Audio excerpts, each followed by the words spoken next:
the shooter of Donald Trump in July in Butler, Pennsylvania. No motive has ever been established. Oh, really? People forget that shit. People just completely forget. Do you think the CIA had anything to do with the JFK assassination? It makes the most sense that Epstein would actually be a FBI clandestine informant. We deny everything. It's why our politicians are the way they are. Israel, being a country that we fund, Americans need to understand that Israel is... So surveillance states like Dubai or the UAE, what's it like living in a place like that? You know, nobody wants to hear it, but there's a lot of conveniences that come from living in a surveillance state. It's super safe. It's a big part of why I really do think that the U.S. is on a trend towards being more of a surveillance state. So. Yeah. Because it's so convenient, it's so safe, it's so efficient. In the United Arab Emirates, I lived in Abu Dhabi for a while. And as soon as you enter, you're given a national ID. You don't have to be a resident or a citizen, but you're given a national ID. It's because your national ID is tied to your passport, and then you're required to have a local bank account. So now your passport, your credit card, your bank account, and your national ID are all linked. If you rent a car, it's linked. If you own a car, it's linked. And the reason that happens is so that anywhere you go, the cameras can either pick up on the RFID in your ID, they can look at the license plate, they can connect everything. There's no showing up in court if you get a speeding ticket. You're immediately fined. They see you going too fast on a camera that's sitting every quarter mile, every half mile along the highway. They don't call them miles there, they call them kilometers. So every 500 meters, you pass a camera. If you're going 1 kilometer an hour over the speed limit, you're immediately fined, you're immediately billed, it's taken off of your bank account, it's taken out of your even really your is it license. really 1 kilometer over? A 1 kilometer mile. What? So here's a fascinating. Dubai and Abu Dhabi live in two different emirates. So you drive the highway to get between them. You can, I shit you not, when you cross the midpoint, because all the cars go from speeding, because in Dubai, in the Emirate of Dubai, laws are much more flexible, where they're much more Sharia in Abu Dhabi. So you've got all this speeding on the highway, and then as soon as you cross into Abu Dhabi, everybody slows down to the speed limit. And it's clear as day when it happens. Really? That's wild. That's wild. I mean, some surveillance states are not great places to live, such as North Korea. But I think... I don't even know if North Korea it really even counts as a surveillance state. Because they can't surveil everybody. It's kind of like, think surveillance state without electricity. It's a little rough around the edges. Everybody, right? A tattletale state. Yeah, tattletale state. In China, maybe. But that's a pretty... again, China's advanced, yeah. Cool place to live if you're a foreigner. Less so if you're a rural Chinese person who's trying to survive in a modern economy. But anyway, I was just curious what it's like to live in a place like that, because most people haven't. Most people never will. Do you think the CIA had anything to do with the JFK assassination? And now you can see, by the way, I'm just trying to get clips for stoners on YouTube, but let's do it. So I don't believe CIA had anything to do with the JFK assassination in terms of choosing to kill JFK. Do I think that they had some kind of operation that was going on that may have overlapped with the assassin? Very likely, especially if there was so much foreign, domestic, political subterfuge that was going on all around JFK. Everybody was probably involved in some way, shape, or form. Not to mention the fact that it happened at a time when there was no government oversight. Yeah. So everybody's kind of doing their own thing, and the left hand isn't talking to the right hand. So it would make sense that there's overlap, but I don't think they were responsible for it. Tell me about Jeffrey Epstein. Speaking of stoner clips for YouTube, let's talk about Jeffrey Epstein, because why? So first of all, people are like, he was an asset. Why? It's easy to say that, but people have no idea what they're talking about. Why would somebody like that be valuable, for example? So there's two terms. There's officers and assets in the world of human intelligence, right? Officers are the people who work on behalf of your national security infrastructure. So if you're the United States, you have a U.S. intelligence officer. If you're or you have a law enforcement officer. But your asset is not usually a member of your national security apparatus. Your asset is the information source that's helping to secure national security. So whether you're a CI asset, a clandestine informant or confidential informant for FBI or for a local police force, right? You're an asset producing information that yields security infrastructure information relevance, right? So you got officers and assets. Epstein, many people, I think, correctly identify him as an asset. The guy was for sure not an officer. There are some people who are like, oh, he worked for CIA, as if to imply he was a CIA officer. That is for sure not the case. As an asset, CIA has a very difficult time getting American assets. It has to go through all sorts of legal rigmarole. There's all sorts of elements that make it very, very difficult for an American citizen to be an asset for CIA. And then if that American citizen is committing active crimes, CIA for sure can't touch him because CIA has no authority in the United States to grant leniency on criminals who are American citizens. Right. So you can't do the law enforcement thing. Like with the mafia guys who come on the show, they send me these documents. I forget exactly what they're called, but it's like this person, for the purposes of law enforcement in this particular case, may engage in racketeering, bribery, gambling, illegal, whatever. And you're like, and wow, it's protected. It's a note from the DA that's like, or the U.S. attorney that says like, get out of this jail guy's free. allowed to gamble, engage in a prostitution, racketeering operation, money laundering within the scope of this particular operation. And then it's also in return, he's rolling over on everybody he's dealing with. Correct. So the idea that Epstein was an asset for CIA also doesn't make any sense. The most logical intelligence role for him outside of the United States would have technically been a country that is distrusting, but still has access, pro-American access, a country like Israel. And that's why there were so many suspicions that he was some kind of Israeli asset, which would make more sense than being a CIA asset. But I actually had somebody recently who came from the national security law enforcement infrastructure side who gave me the most logical outcome, that he was, it makes the most sense that Epstein would actually be a FBI clandestine informant. Yeah. He would have a letter like what you just dictated that says he's allowed to do all these things in the best interest of this FBI investigation against 55 other people, because everything Jeffrey Epstein touched was dirty. Yeah. Every person, every deal, like he helped rich people hide money. He was so much more valuable as a conduit for multiple cases rather than closing the case on him himself.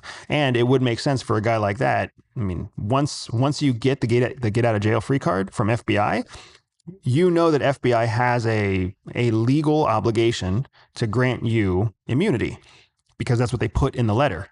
And that immunity means that even posthumously, they're not going to expose you, because to expose him as an FBI source now would basically tell every other current FBI source will expose you too. And they can't do that. And what do you think about the idea? I mean, obviously he was raping underage girls. There's no way to sugarcoat that. You can't get a letter that allows you to do that from the FBI. I mean, you theoretically can't get a letter. I don't think you can get a letter like that allows you to do that to American girls. Interesting. Oh my gosh, that's dark. I'm sorry. People have to understand that there's a very big difference in the world between American and not American when it comes to the American legal system. Yeah, no, you're not wrong. You're not wrong.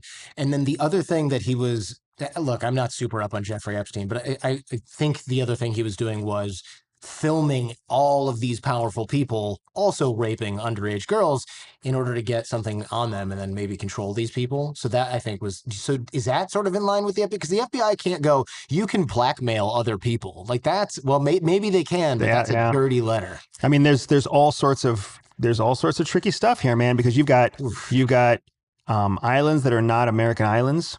So that was the U.S. He was in the U.S. Virgin Islands, but so those are U.S. territories? Well, I don't actually know what the legal obligations are. A real lawyer who is not me to explain the subtle differences in FBI jurisdiction between us or it may not even be FBI jurisdiction. It may be some other jurisdiction. Yeah. But my point there is there are certain states in the United States require that both people under observation acknowledge that they know they're under observation.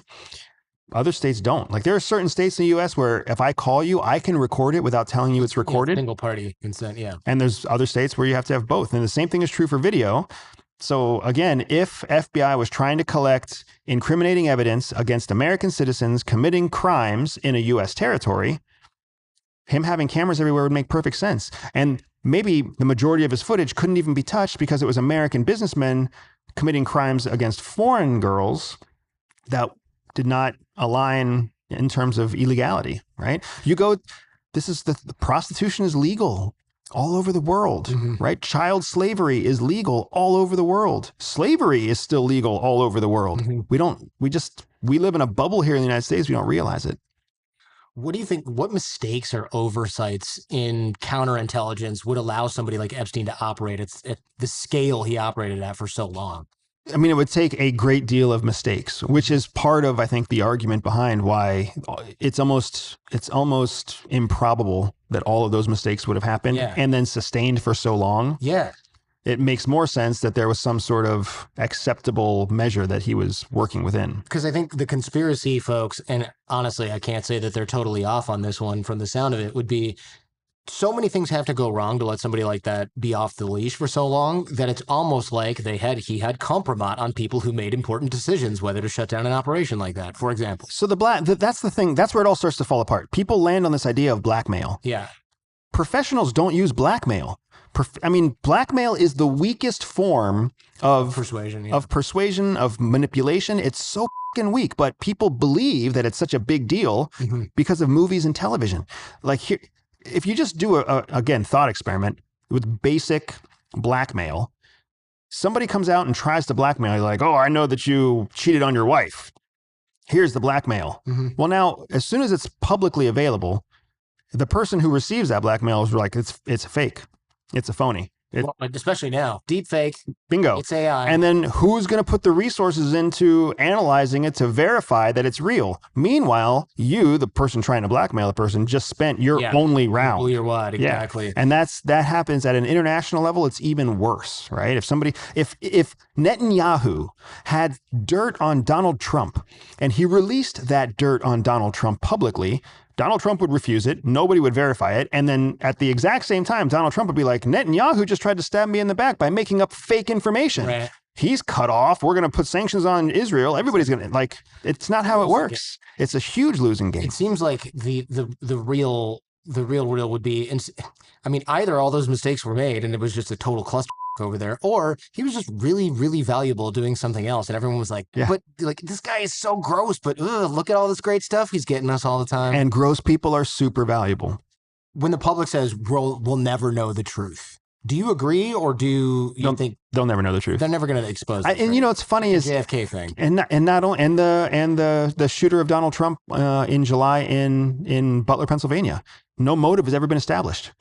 Oh, really? People forget that shit. People just completely forget, and that is the trend that government understands, and the trend that people don't pay attention long enough. So everybody's throwing a fit about it. Like no one's going to remember Epstein. What, 12 months, 2 years? Unless even with all the clip traffic, you can actually watch. You can go to like Google Trends right now and watch how the trending searches for Epstein have significantly dropped, and that's just a matter of time before something else takes over. Wow, it's a little disturbing, but it's also like, look, the government wants to cover something or keep something secret. What are you going to do? That's their right. Yeah, that's their right. They choose what to share publicly and what not to. They choose what message to share publicly and what not to. And they have, people don't like hearing this, but the United States government is what defined your rights. Yeah. Which is why they can take your rights away. People often will say, these are inalienable. Okay, why? Because a government document says so. The one thing that people are often surprised by, I saw this absolute knucklehead at the airport, and he had put all these like anime stickers I'm sure there's a name for them, but anime stickers on his passport. And I said, man, you better get those off there. And he's like, why? It's my passport. And I was like, let me stop you right there. Not to be too much of a law nerd, but that is not yours. Yeah. The government of the United States owns that document. And if you go to this customs officer and you got frickin' whatever, like I was going to fire Pokemon. Yeah. If you got a Charizard on page 7 instead of a visa for South Korea, they can confiscate this and make you get a new one. They can say that it's actually a crime, I think, to deface this in the first place. I feel like the front page of your passport says this is government property. Yeah, as if anybody read anything in there that wasn't just their name and address, right? It's just sad that people carry around a document they haven't read it. Yeah. Yeah, well, you're supposed to sign it too. That's another thing. You don't sign your passport. You can go to a place, and I can't remember where I was. Might have been Hungary or something. But he's like, "You didn't sign your passport," and I was like, "Oh, let me do it right now." He's like, "No, you can't just sign it right now." How do I know that this is your password? You have to sign this in the presence of a government official, which, by the way, is not true. But he was like, how do I convince this guy to give me 100 euros right now? That was basically the conversation we were having. And this has actually happened to other people with the whole signing of the passport thing. It's you have to sign your passport and read the fine print. Don't put frickin' stickers on there with otaku or whatever the hell it is. What elements of your CIA training do you find yourself applying in your day-to-day life? The vast majority of what I apply is understanding human behavior, is persuasion and influence techniques. It's how we've grown our business. It's how we've grown popular in the last few years. It's how we live right now, right? Because those things are just based in empirical science. And we use them all the time at CIA because the process of creating an asset, the process of getting someone to share their secrets, the process of somebody transitioning from a patriot who loves their country to a traitor who betrays their country, that process is age old. It's predictable human behavior. It's nothing more than building the experience of an intimate relationship that's artificial. And everybody learns those skills kind of through the school of hard knocks, who to trust, who not to trust, what the right things are to say. We call it how to play the game, right? We all know what it's like to suck up to the teacher we don't like, but we're only sucking up because we want an opportunity to get a good grade. Right. And we never know when we're going to have to call in that card, but we're going to build up that social capital anyways. All CIA does is give us the terminology and the process to do those consistently. So now that's what we use. I use those all the time. Personal security, home security. I mean, the list goes on, but I use so many spy skills in my everyday life that I knew I could build a business called Everyday Spy, which is just spy skills in everyday life. Yeah. I like that. I think it's... I should have asked again. I should just rename my podcast too. I should have asked this earlier, but I should have asked this earlier. How do they choose the cover? I assume you don't get any part in that, and it's something that's beneficial to the agency, obviously. But are all the covers relatively boring, like corporate attorney, finance manager, or is it like, wow, this dude is already kind of a well-known-ish? I don't know, reggae artist that travels around the world. Let's lean into that. No, so I will speak for the post 9/11 CIA because pre 9/11 CIA didn't have structure, it didn't have oversight, it didn't have like left and right boundaries. It was the executive branch's tool of foreign policy. They could do whatever the executive branch chose, right? So I don't know. So everything prior to 2001, if you have an example of a professional tennis player, that's fine.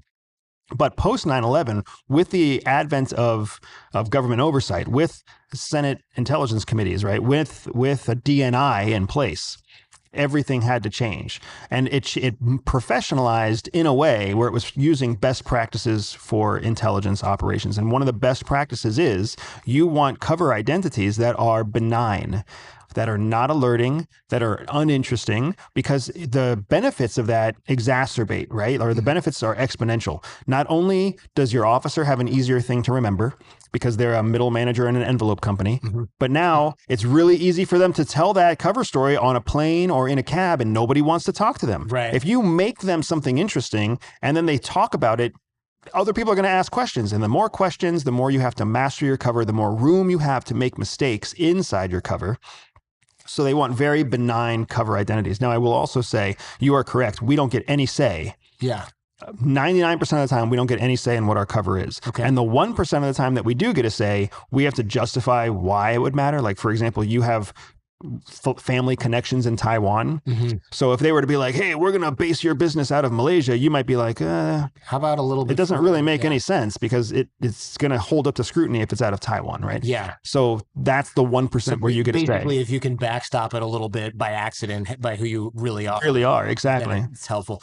Yeah, the reason I ask this is because, and again, I don't know if this is apocryphal bullshit or not, but there's these stories like, did you know that whatever black and white film actress was a CIA asset? And it's like, why the heck was that? But that's the difference between an officer and an asset, right? Like an officer, middle manager, envelope company, asset, this person who, I don't know, dictators love him and he's always performing Correct. one-on-one shows with Muammar Gaddafi. Correct. Like, all right, we kind of want to be in this guy's orbit. We don't have to give him a cover. He's a pop singer. Yeah, exactly right. And that's why I love that you understand the difference between asset and officer.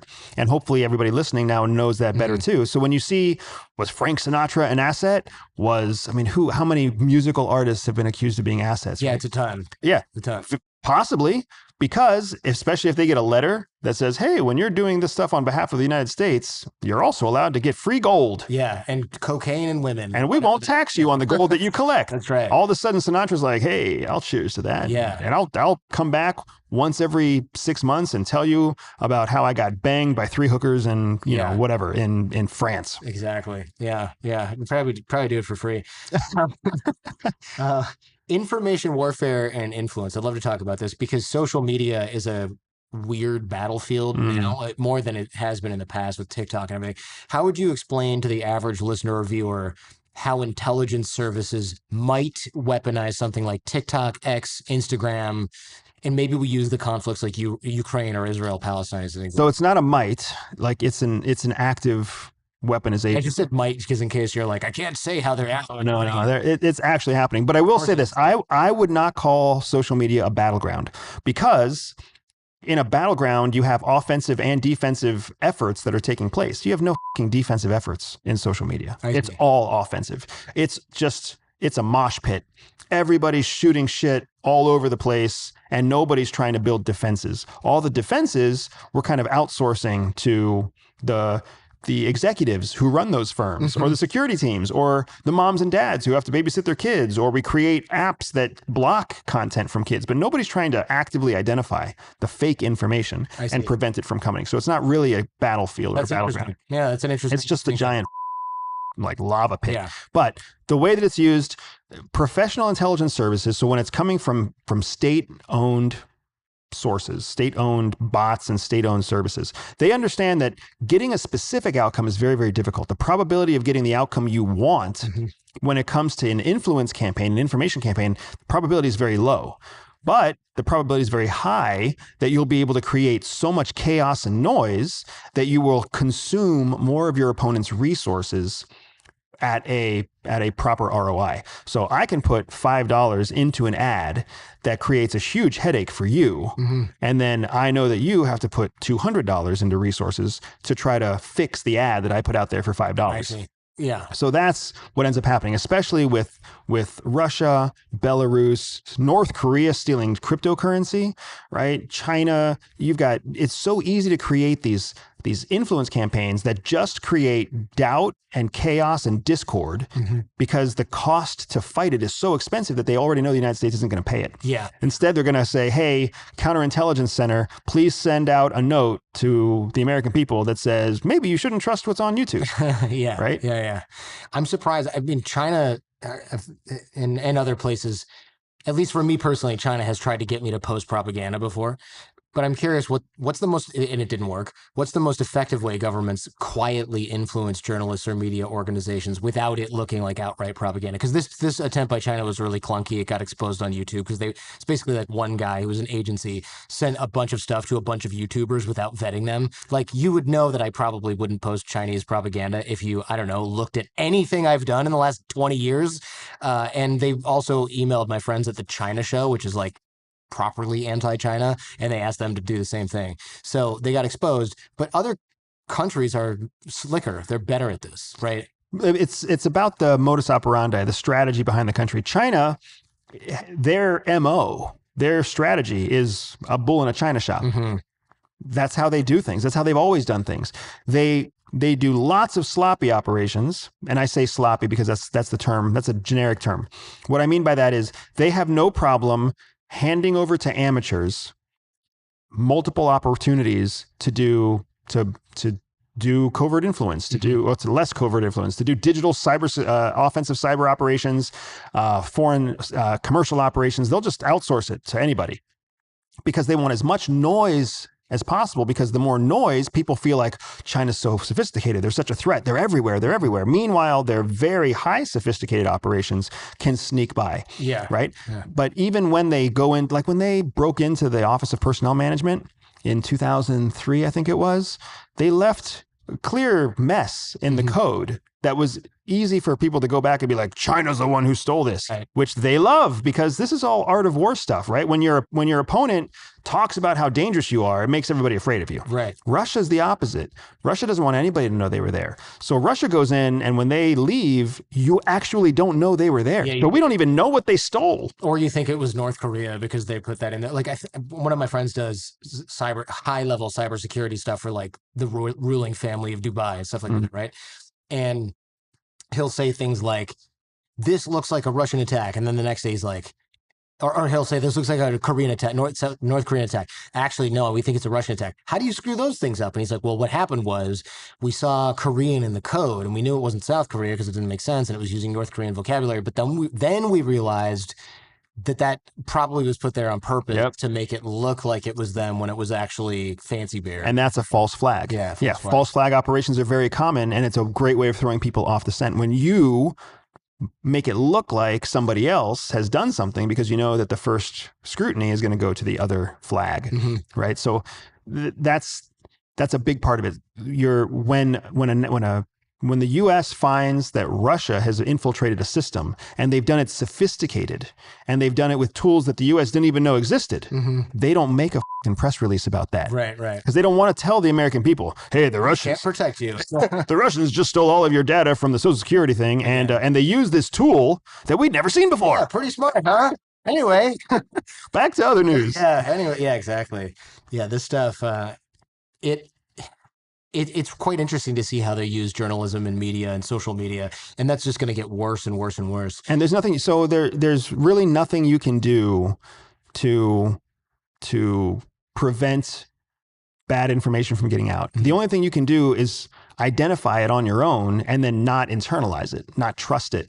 Because right now there's no sufficient defensive strategy out there. AI can't do it. The government can't do it. The people who actually control the platforms can't do it, even if they wanted to, right? Meta wants to block disinformation. They want the government off their ass, but they can't. They can't do it. So they do the best they can do, but at the end of the day, it's still user beware.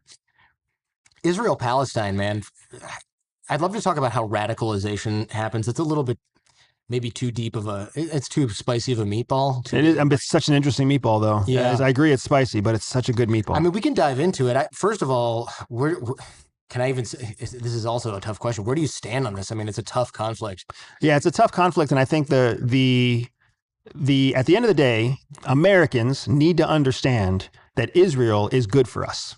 Tell me about this, because everyone's like, we're wasting our tax money defending some random country in the Middle East. That's because they're dumbasses. Right. I'm like, you're in high school. Yeah. So we have to understand that America, all the way back to the days of the Civil War, the reason that we chose the fights that we chose to fight were so that we could secure ourselves for the future. The federal government isn't here to take care of us today. The federal government is here to ensure the survivability of the federal government so that the American idea, the institution, survives. They don't really care about you today. So anybody who thinks like, oh, the government's there to serve me, they are public servants, but you are just one small, a reminder that you don't even own your passport. They're not here to serve you. Correct. Yeah. Right. So Israel, so the United States knows that Israel serves as almost like a watchdog that keeps Iran and all the threats from the Middle East over there first. In order for something to reach us, it basically has to go through Israel. And Israel, being a country that we fund, that we helped to develop, that we helped to build their economy, that we supply with weapons, like it's a strategic partner, it's a tactical partner, it's an ideological partner in so many ways. So, and not only that, but Israel sits in a very different place than where we sit. We sit with no threat to our northern, southern, eastern, or western borders. We have ocean, Canada, and Mexico. We're good. Israel literally sits in a den of thieves. Almost every border is an active aggressor. And if it's not, like a country like Jordan, they're just a pass-through away from an active aggressor. Like land borders are exposed, ocean borders are exposed. So you have to understand that Israel is in a highly threatened posture, and it knows governmentally that part of its job is to reduce the threat to the United States. So when you look at it through that lens, Netanyahu going after Hezbollah and weakening Hezbollah benefits the United States. Him going after Iran and weakening Iran benefits the United States. Him bombing Qatar benefits the United States. Tell me about that. So Because people are like, Qatar's a U.S. ally. yeah, people are fucking stupid. Yeah. Qatar is the financial hub for Islamic extremism. Like it has always been. Yeah. That's where all the financial extremist money, or that's where all the Islamic extremist money goes through. And they facilitate that, which is a big part of why Hamas has a footprint in Qatar at all. Qatar also is the largest military base in the Middle East because the United States made that strategic decision in an age before we had Islamic extremism. But it gets complicated. So Netanyahu knows that he needs to win back favor with Islamic countries. And the chief Islamic country is Saudi Arabia. Everybody else is second to Saudi Arabia. And if people don't know that, they need to wake up to that. Your Bahrain, your Oman, your UAE, Iran, all of them come second to Saudi Arabia. So he knows that if he pissed off Saudi Arabia the most with the devastation that he's wreaked on Gaza. So if he wants to get any favor back from the Saudis, he needs to, and without giving up on Gaza, what he needs to do is he needs to find other ways to make them happy. And when I say happy, I'm talking about the Abraham Accords that they almost signed between Israel and Saudi Arabia before October 7th. So now what Netanyahu has done in the last year and a half is he has systematically reduced the biggest threats, not just to the United States, but also to Saudi Arabia. Yeah, I mean, taking out Hezbollah, weakening Iran, and then having Syria fall, that was kind of like, oh, this is an uncomfortable analogy, but that was kind of like, you remember when Osama bin Laden was surprised that the towers fell? They weren't just severely damaged. I feel like that was what Syria was. They were like, we're going to take out Hezbollah. They're going to rebuild eventually. Oh, wait, it made them pull their forces from Syria. Well, we kind of saw that come. Holy crap, Assad flew to Moscow and it's over. And then Iran was like, how did we own goal this? How did we screw this up? And I think then, and only then, was everybody kind of like, wow, that was, we thought a couple dominoes were going to fall. We didn't realize they were all going to fall, or almost all. So Netanyahu, as much as people want to criticize him, and a lot of what he's done is illegal according to international law and human rights, but he has essentially secured Israel, Saudi Arabia, and the United States for probably 2 decades. We're not going to be dealing with Hezbollah. We're not going to be dealing with Hamas to the level that we've been dealing with them in the past. We're not, the Houthis and Iran and the Iran nuclear program, they're all significantly reduced. That makes everybody happy. So that's why, and even more than that, Netanyahu is enough of a statesman to understand that formally the United States and Saudi Arabia and UAE are all going to come out and say, Israel, you're a naughty, naughty boy, and we're not going to support you. He understands that that's what they have to say publicly, because diplomatically, they will 100% continue to support the Israeli government, even if it means Netanyahu has to fall at some point in the future. Do hostage situations, like the Israeli hostages, for example, this is a conflict hostage situation, so it's a little different from, like, I don't know, American hostages in Iran or something like that. But do they follow predictable intelligence patterns, or are they all kind of entirely unique and situational? Yeah, I would say they're more unique and situational. And even then, I would want to really defer to a hostage expert and what they've seen in multiple hostage environments. But what we really find in a situation, what we find playing out that people aren't speaking to, is the fact that hostages don't live. And when they don't live, for whatever reason, they lose their value as leverage. So you've got one side that wants to believe they're alive, and you've got another side that wants you to believe they're alive, because as long as you believe they're alive, whether or not they're alive, you have leverage.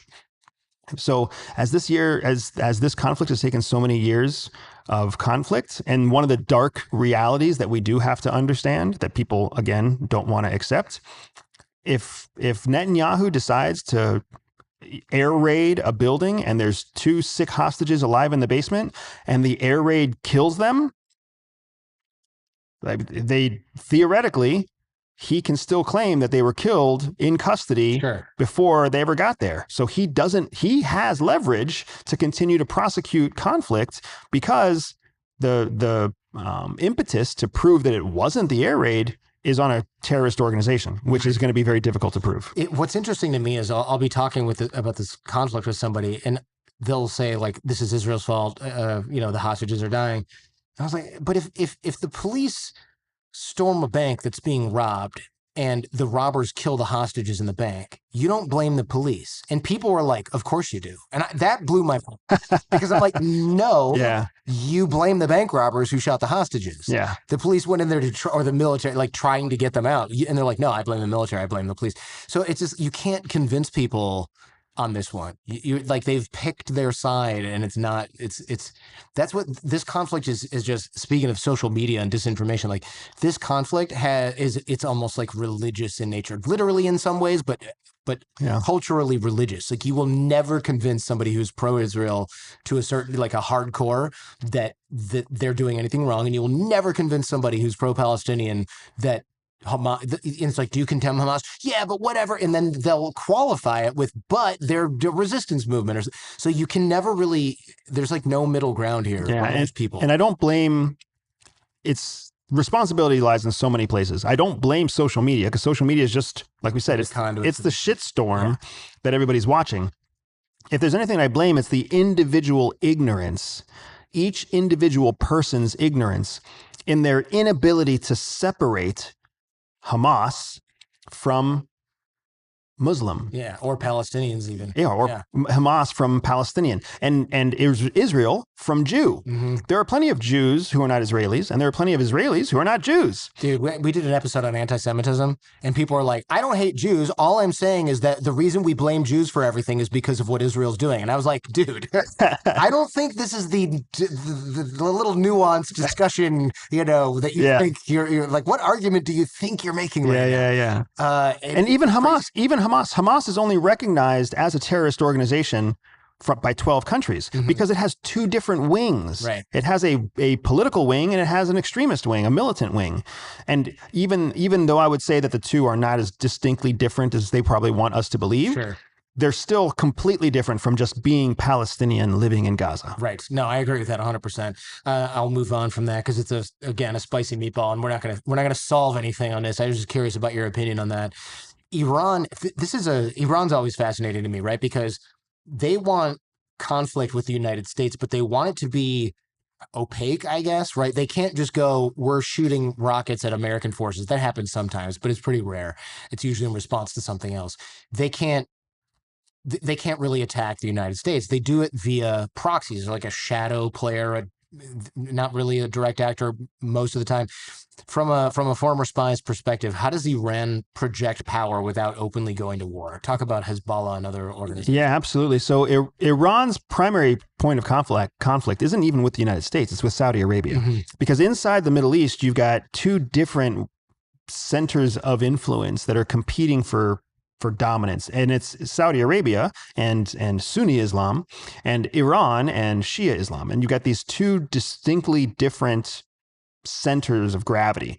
And what Iran really wants is to make more Shia states, and what Saudi Arabia really wants is to maintain more Sunni states. And that's where the main axis of conflict is. But Saudi Arabia is so important to the United States, and Saudi Arabia has been the reason that the United States has expanded so deep into the Middle East, that now Iran understands that the United States is a secondary threat, because anything that it does well, Saudi Arabia benefits.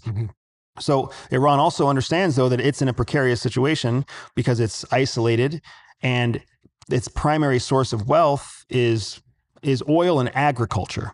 It is the breadbasket of the Middle East. So when you go to Saudi Arabia, when you go to UAE, when you go to Oman, you eat Iranian food, you eat Iranian produce, even though those countries all see Iran as a villain.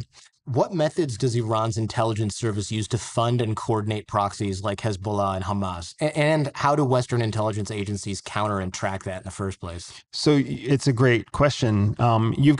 So Iran funds its proxies through a mix of subsidizing, like subsidizing the proxies, and then also letting the proxies do whatever they want to do in addition to Iranian directed missions. So like hang out, take over Lebanon, but also shoot stuff at Israel when we need you to. Correct. Okay. And we'll pay you for the stuff we need you to do, and then maybe we'll give you like a monthly stipend for the other stuff, but you definitely have to survive on your own. So keep stealing and robbing and whatever else and extorting whoever you can. So there's an element of both, which is why the proxies never really get very efficient. They never really get very large or successful, they're kind of perpetually in third world mode. Hezbollah hasn't changed much except in terms of size in like 30 years. It hasn't really modernized because it hasn't had the budget to modernize. It's just trying to survive.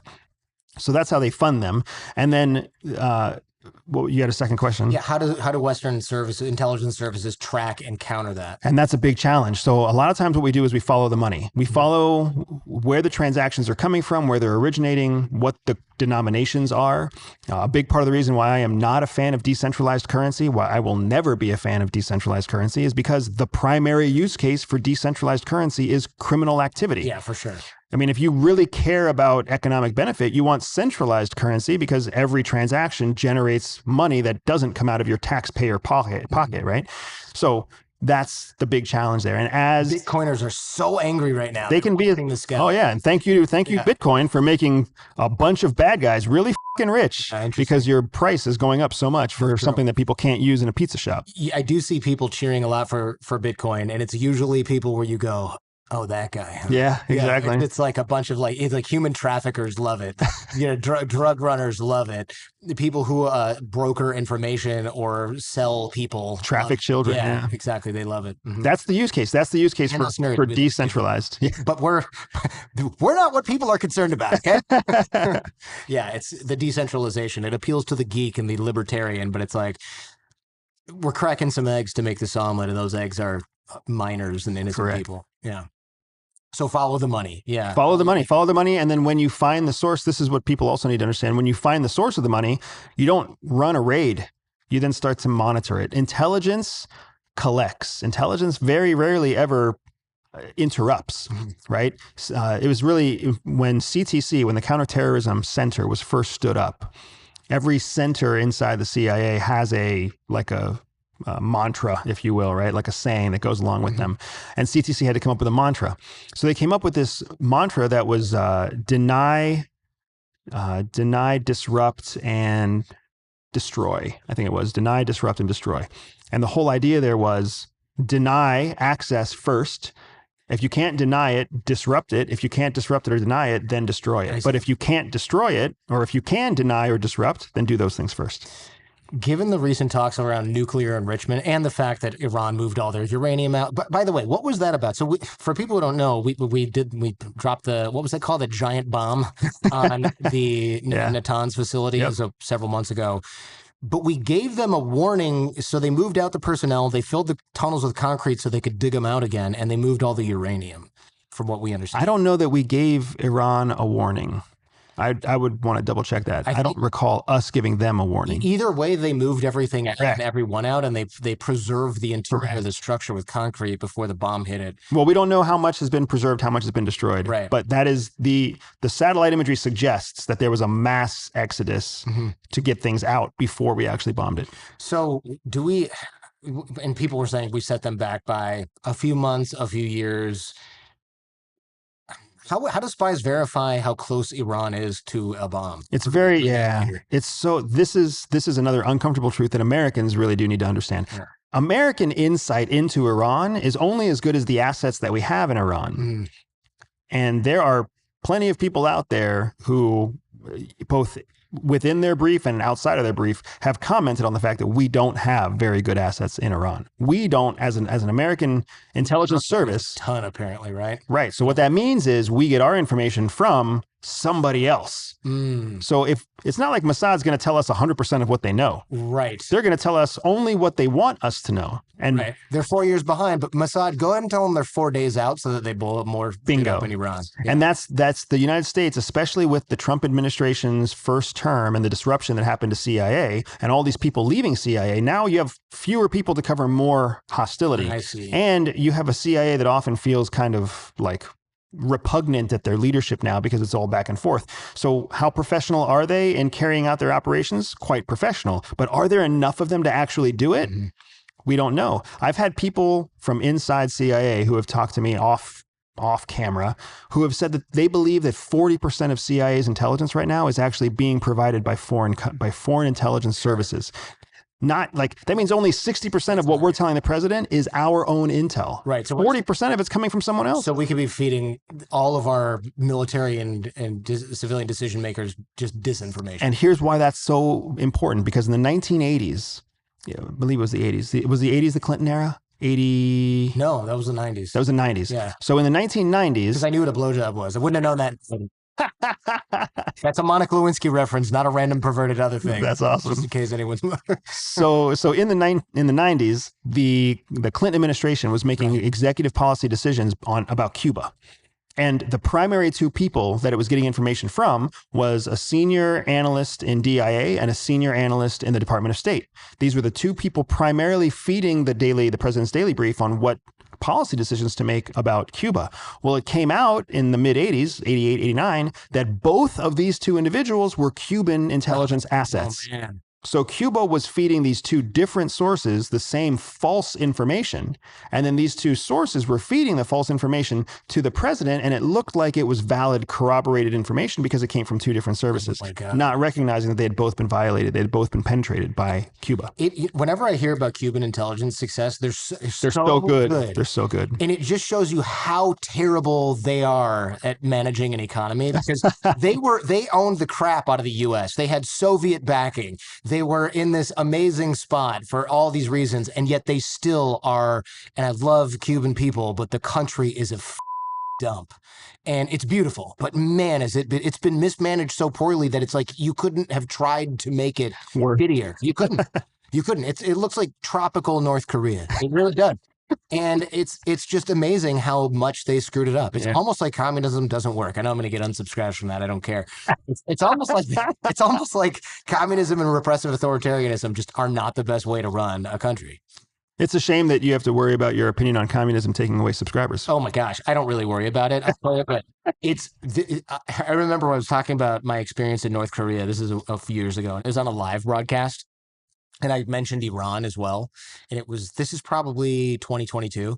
And I was just saying, like, look, you'd be grateful you don't live in Iran where this and that can happen, and North Korea, this and that. And one guy was like, don't you think it's a little ethnocentric to say that the US is a better system than Iran and North Korea? And I'm like, dude, you're calling me from what, an iPhone? Do you think any North Korean or Cuban random civilian has one of these? Do you ever ask yourself why you were able to eat 3 times a day with absolutely no issue?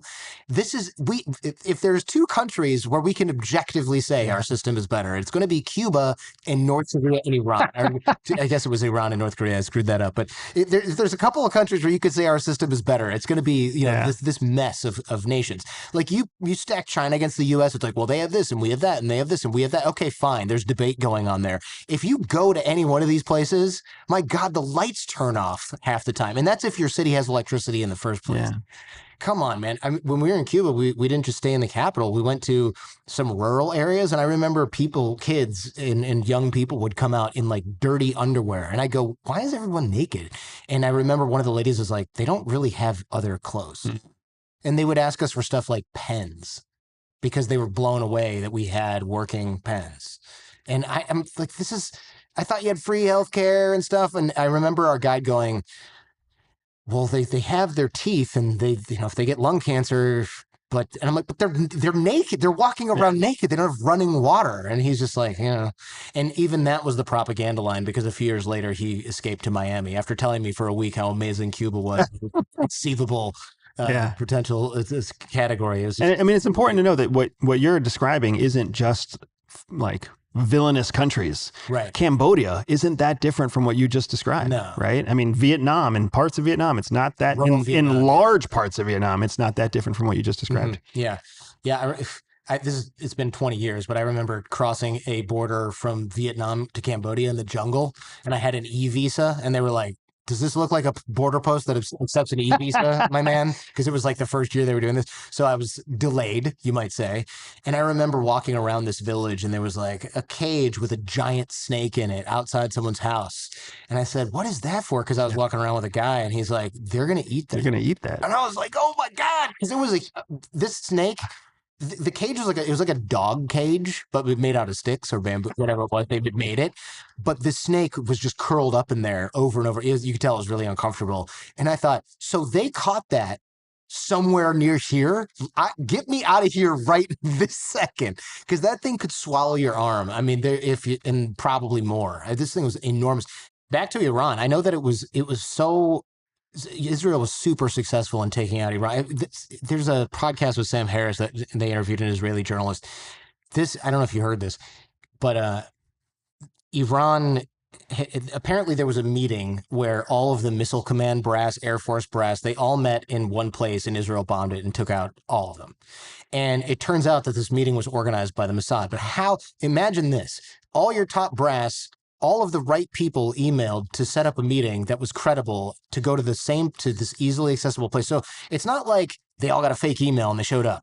It's like the organizational people called the meeting, which was influenced by the Mossad, that had enough clout to get every single one of those very important people into a place that was vulnerable at that specific time. I mean, that kind of intelligence coup sounds fake. I mean, here's what's important. Crazy. Here's what's important to understand about Israel. Israel is also an information warfare machine, right? So they love getting people to take the step too far and think that all those people were in one place because of Mossad influence. So it sounds like you're saying, shit, they're all in one place, go bomb them right now. And then they're like, what we're going to do is say that we organize this. Correct. Oh, that's so smart. Correct. They have better. They have the intel to know that the meeting is going to happen. Right. But then when they actually release it, they're like, let's go ahead and tell everybody that we orchestrated it so too. Next time anybody calls a meeting, they're like, well, last time my superior. How did you know it's not Israel? Remember, we were just talking about how misinformation and disinformation is really all about getting the other people to spend more resources.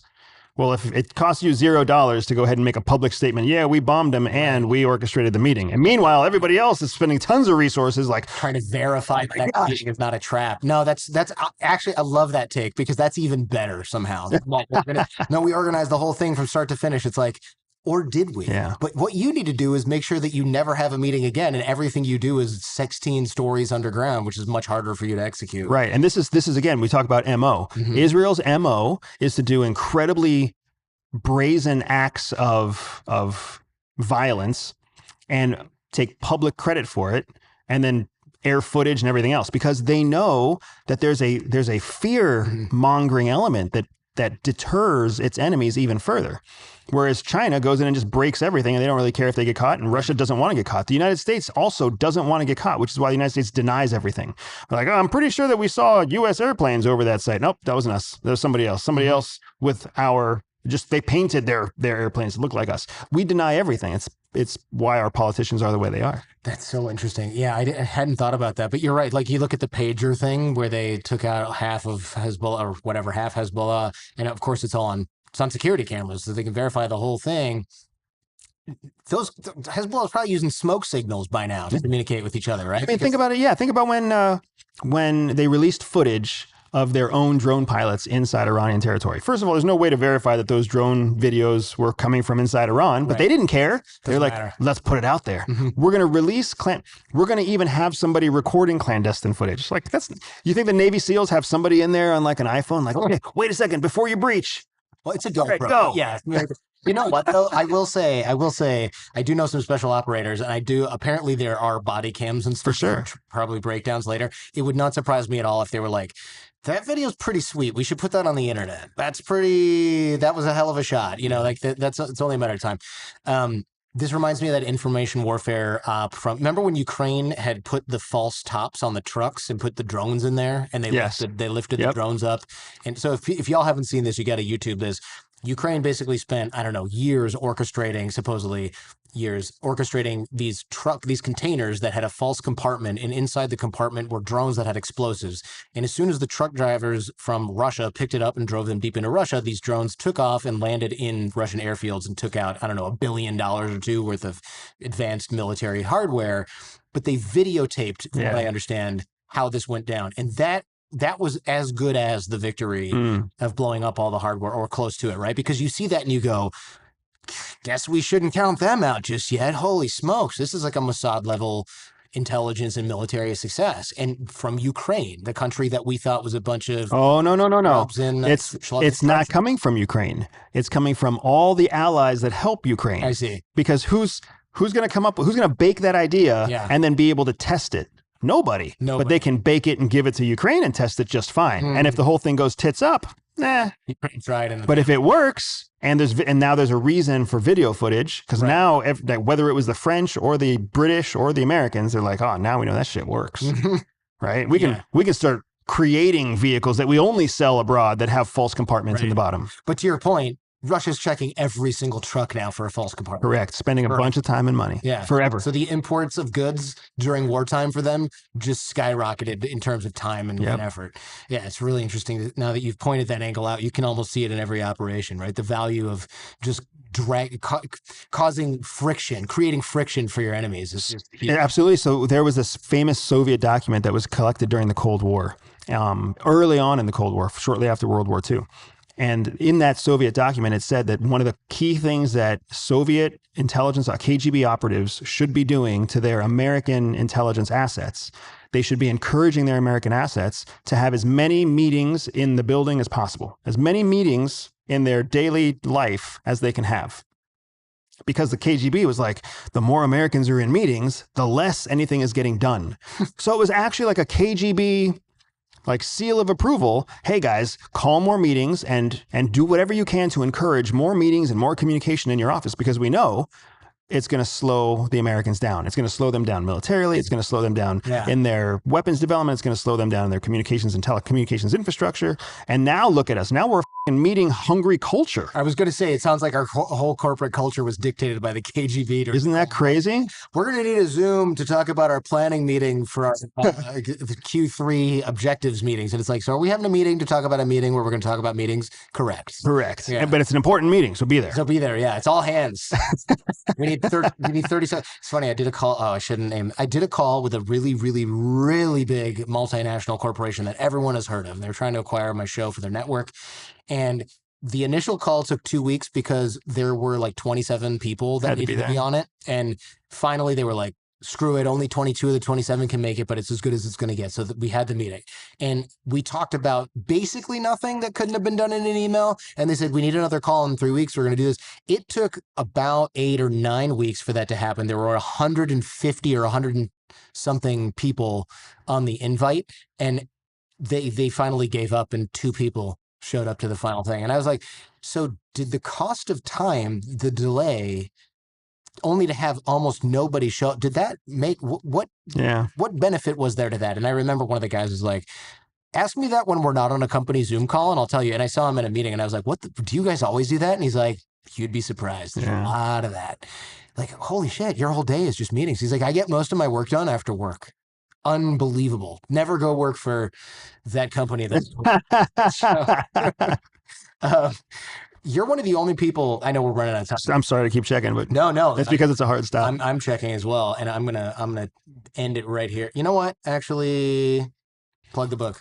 So my wife and I just released our CIA memoir. It took 3 years to get it through the CIA approval process, but it was important to us to go through that process so that we couldn't be held criminally liable. Go to prison. Yeah, that's a good idea. But it's really exciting because our book, Shadow Cell, our memoir, was an instant New York Times bestseller. We just found out the news a few days ago that we hit the New York Times bestseller list. It was a really big deal for us because the book was such a labor of love. It was such an interesting project that we were dedicated to have it reach the kind of success so quickly that it has already reached is really exciting. So I always want to encourage people, if you want to know what modern spycraft looks like, if you want to understand what a memoir looks like that CIA doesn't want released, go check out our book, Shadow Cell, because CIA deemed that book classified in 2022.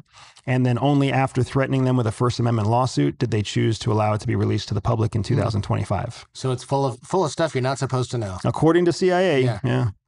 All right, we'll link that in the show notes. I want one more little juicy question, then we can finish the next 9 minutes. You're one of the only people that has a rational, in my humble opinion, take on why China is not ahead of us in every area. I think a lot of podcasters and journalists, for that matter, they're out of their minds. Like, China has us beat on this, and this. And my only conclusion is they watch the social media where people are like, there's a train going through the building. We don't have that in America. And it's like, is that really so the rubric for whether you have a modern society and you're living in the future is how many LEDs are on the outside of a house? Like, I don't get it.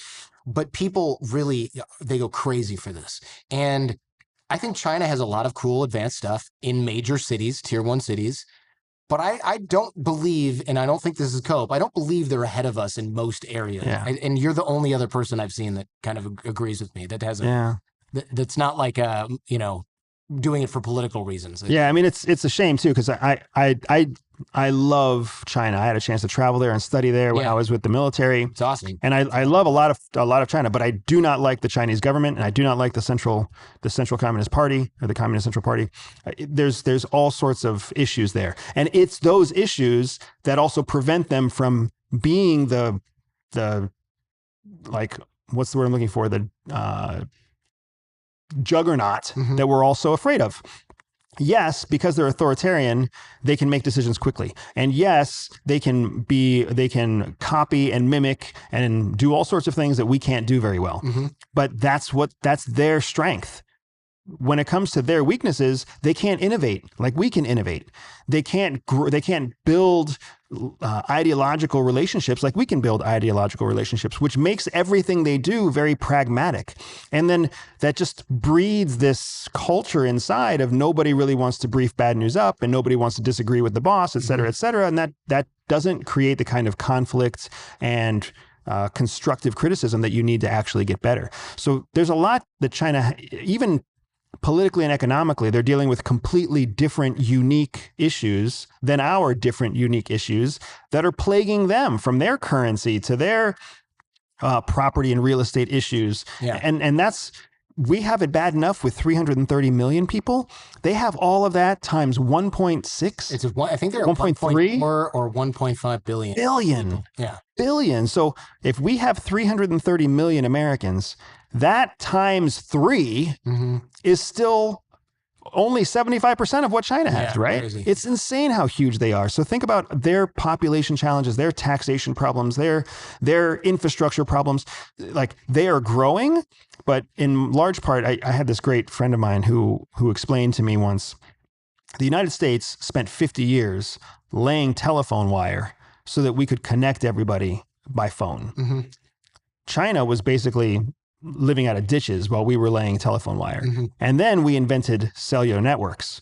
And all China did was they joined us at the same time that cellular networks were invented. So they don't really have 50 years worth of laid telephone lines. No, it's interesting. Other countries have this problem too, where it's like they only have, it looks really great. And it is, they have all this modern connectivity. My friend went to Africa and he's like, I have better service in, I can't remember, Uganda than I do at home. What happens when that goes down? Bingo. There's nothing else there. That's it. Yep. And that's the thing that we need to understand about China. Like, they don't want war even more than we don't want war, because they know their vulnerabilities very well, which is why they're happy to play the long game, and they're happy to continue to just peck away at our ideology, because they understand that the biggest vulnerability for America is Americans. That otherwise we're wealthy and we're healthy and we are unstoppable. So why not just let us, it's like the fat kid that has like everything that he could possibly want. His biggest risk is just his health. Diabetes. Yeah, exactly. Well, there's no better metaphor for the United States than fat kid. Than a fat kid. Seriously, a fat kid on an iPad. That's right. Fat kid on an iPad. Guilty. Thanks for coming. That's how I spent the show. Thanks for coming in, man. Awesome. I appreciate you, man. Thank you. And a handshake.